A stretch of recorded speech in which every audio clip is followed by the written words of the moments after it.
ঠান্ডা লেগেছে, গলা কিচকিচ করছে, গলা বসে গেছে, কথা ভারী হয়ে গেছে, সব কিছুর জন্য অভ্যর্থ ওষুধ হলো এই জেঞ্জারগুলি।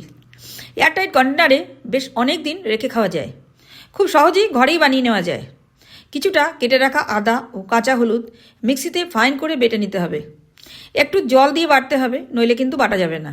এবার দেখুন এইরকম পেস্ট তৈরি হয়েছে। এবার কড়াইতে আদা ও কাঁচা হলুদের পেস্টটা দিয়ে খুব ভালো করে নাড়াচাড়া করতে হবে। এবার দেব বড় চামচের 1 চামচ গুড়, আরও ভালো করে নাড়তে হবে। এবার এতে কিছু মশলা দেব। ছোটো এলাচের গুঁড়ো, 1 চামচ চাট মশলা, 1 চামচ গোলমরিচের গুঁড়ো, 1 চামচ বিট নুন দিয়ে খুব ভালো করে নাড়তে হবে।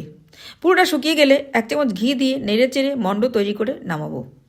এবার ঠান্ডা হলে একটু একটু করে কেটে নিয়ে নাড়ুর মতন গড়ে হাতে করে চ্যাপটা করে নিতে হবে। এবার কাচের পাত্র বা কৌটোতে রাখুন। প্রতিদিন সকাল বিকেলে একটা করে খান, দেখবেন গলা কিচকিচ, গলা ব্যথা, ঠান্ডা লাগা, সর্দি কাশি কোথায় বাপ বলে পালিয়ে যাবে। আপনি কিছুই খুঁজে পাবেন না। ভিডিওটা ভালো লাগলে একটা লাইক দিয়ে শেয়ার করে দেবেন।